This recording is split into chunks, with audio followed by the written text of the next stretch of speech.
트렌드 라디오입니다. 민주당이 정년 연장을 올해 안에 입법하겠다는 이야기를 하면서 이 정년 연장 문제가 대두되고 있는데요. 하지만 또 하나의 문제로 거론되는 사안은 정작 60세 정년까지 못 가는 사람들이 80% 이상이라는 것입니다. 정년까지 일하지를 못하는데 정년 연장이 무슨 의미냐는 거죠. 따라서 오늘은 현재 정년 연장 입법 상황과 정년까지 가는 인구 비율 및 정년 없는 80%의 실제 노동시장 현황, 그리고 해결책까지 같이 정리를 해봤습니다. 좋아요, 구독만 눌러주시고 바로 보러 가시죠. 먼저 현재 정년 법안과 연장 관련 법안이 어떻게 되어 있는지 정리를 해보면요. 현행 법안인 고용상 연령 차별금지 및 고령자 고용촉진법 제19조를 보면 사업주는 근로자의 정년을 60세 이상으로 정해야 한다. 60세 미만으로 정해도 법적으로는 60세 이상으로 본다로 정해져 있고 2017년부터 모든 사업장에 적용되어 있는 상황입니다. 즉, 일단 명목상으로는 법적으로 모두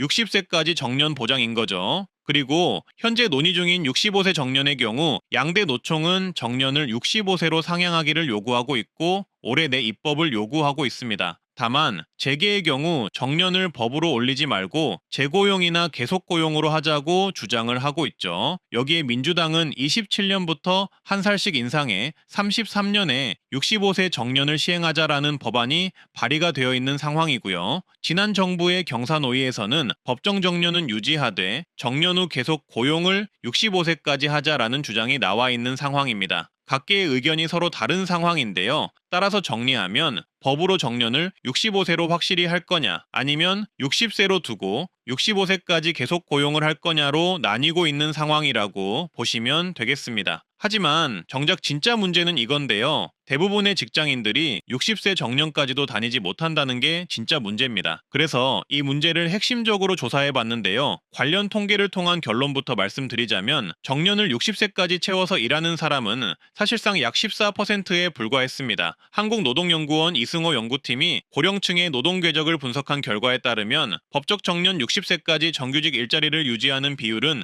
약 14.5%밖에 되지 않았습니다. 나머지 약 85%는 정년을 제대로 못 채우고 나간다는 것이죠. 대략 10명 중 한두 명만 정년을 채운다는 게 우리나라 현실이라는 것입니다. 또한 실제 퇴직 나이 또한 정년보다 한참 전에 퇴직하는 것으로 나왔는데요. 국회 미래연구원의 분석에 따르면 2012년 주된 일자리 퇴직 연령이 평균 53세였는데 2022년에는 평균 49.3세로 오히려 퇴직 연령이 더욱 내려간 것으로 분석되고 있었습니다. 법적 정년이 60년생지만 실제는 정년보다 한참 전에 조기 퇴직을 한다는 충격적인 내용입니다. 물론 통계상의 오류 등을 따져봤을 때 숫자는 달라질 수 있지만 현실은 영상을 보시는 분들이 더욱 잘 아실 거라고 생각합니다. 심지어 정년 60세 전에 조기 퇴직은 대기업 종사자도 피할 수 없었는데요. 한국노동연구원의 60세 정년 의무화의 고용효과에 따르면 정년 60세 의무화 이전 연평균 조기 퇴직자 수는 약 37만 명이었는데 정년 60세 의무화 이후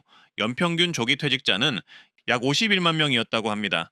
오히려 정년 의무화 이후에 조기 퇴직자가 더 늘었다는 것이죠. 물론 여기에는 베이비붐 세대의 인구 구조도 한몫했을 확률이 있습니다. 하지만 확실한 건 대기업이더라도 정년까지 자리를 지키기가 어렵다는 것을 알 수 있었습니다. 중소기업의 경우는 구체적인 통계를 얻지는 못했는데요. 인터뷰에 따르면 회사 사정에 따라 그만두는 경우가 흔하다고 하고요. 그래서 정년을 체감하지 못한다는 의견도 있었다고 합니다. 따라서 정리하면 정년 연장만큼 더 큰 문제는 60세 정년까지 대부분 못 간다는 사실이 더 큰 문제라고 볼 수도 있는데요. 그래서 정년 연장 문제와 정년 없는 60세 문제의 해결법도 같이 찾아봤습니다. 이건 제가 주장하는 것은 아니고 지금까지 나온 주요 해결책들을 종합 정리한 것인데요. 5가지 해결책을 모아서 정리를 해봤습니다. 첫 번째 해결법은 정년을 올리기보다 계속 고용 의무제를 도입해서 노사 간의 합의를 이뤄내는 것입니다. 현재 실제 일본의 정년 연장 모델인데요.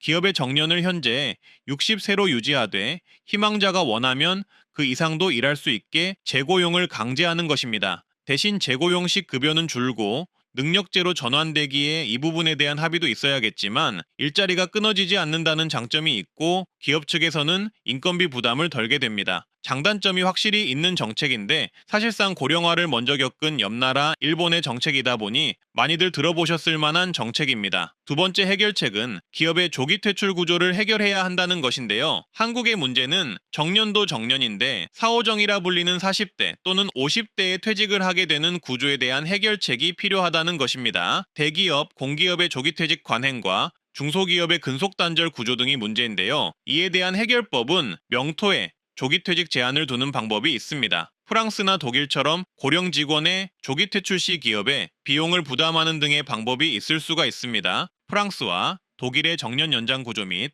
조기퇴직 구조는 여기 표에서 비교해서 봐보시고요. 아니면 해고 대신 직무 전환 등을 의무화시키는 방법도 있겠죠. 이 부분이 정말 중요한데 가장 해결하기 어려운 문제가 아닐까 싶고요. 세 번째 방법으로 거론되는 것은 임금 체계의 변화가 필요하다라는 것인데요. 우리나라의 경우 연공서열식 임금 체계가 문제로 지적되고 있습니다. 예를 들자면 호봉 등이 있겠죠. 이게 50대 이후 인건비 부담을 일으켜 조기 퇴직을 불러온다는 것인데요. 해결책으로는 혼합임금제를 점진적으로 도입해서 나이가 아니라 능력으로 임금을 결정하는 제도를 도입해야 한다는 의견이 있고요. 임금 피크제 또한 나이가 50세가 넘어서면 무조건 대폭 삭감할 게 아니라 능력 위주로 점진적 조정 등이 필요한 방식으로 바뀌어야 한다는 것입니다. 결론적으로 문제는 기업이 임금에 대한 부담을 줄이면서도 노동자의 정년이 보장되는 구조로 가야 한다는 것이죠. 네 번째 해결책은 중소기업의 정년제 확립인데요. 중소기업의 경우 정년이라는 개념이 적어서 이런 정년 규정을 모든 사업장으로 확대하고 정년 없는 기업에 인센티브를 제공하고 고령 근로자를 이유 없이 퇴직시킬 때는 보상금을 제공하는 제도를 도입해야 한다는 의견들이 있었습니다. 다섯 번째 해결책은 이건데요. 50대, 60대가 일하는 고령자 노동시장을 정규 노동시장으로 바꾸자는 것입니다. 현재 고령층이 주로 일하는 곳은 청소, 경비, 요양 등 단순 노동시장인데요. 이를 개선해 보자는 것입니다. 고령자 친화 직종을 확대하고 고령자 경력 전환 교육제를 실시하고 고령자가 기존에 일했던 직무의 경험을 살려 전문직이나 경력직으로 재배치할 수 있는 시스템을 만들자는 것인데요. 이렇게 되면 정년을 채우지 못해도 경력을 살려 일자리를 구할 수 있고 장기간 일자리로 이어지면서 소득 문제도 해결할 수 있다는 것이죠. 이렇게 5가지 해결책들을 말씀드렸는데요. 공감이 되는 것도 있으실 거고 안 되는 내용도 있으실 겁니다. 이 정년 문제를 해결한다는 게 정말 말처럼 쉬운 이야기가 아닌 거죠. 사람마다 의견이 다르니까요. 하지만 이미 고령화 사회로 진입해버린 한국에서는 절대 외면해서는 안 되는 이야기이기도 한데요. 국민연금으로 인한 소득 공백 크레바스를 해결하기 위해 정년 연장에 대한 고민이 많습니다. 근데 여기에 더해 정년까지 못 가는 사람이 대다수라는 문제도 겹치고 있습니다. 거기다 취업이 안 되는 청년 문제까지 삼중고를 우리는 겪고 있는데요. 이런 상황에서 우리는 어떠한 해결책을 마련할 수 있을까요? 시청자분들의 의견과 아이디어를 댓글로 남겨주시길 바라겠습니다. 이상 트렌드 라디오였습니다. 좋아요, 구독, 주변에 공유 한번 해주시고 카피 채널 또한 제보해주세요. 오늘도 건강하고 행복하세요. 감사합니다.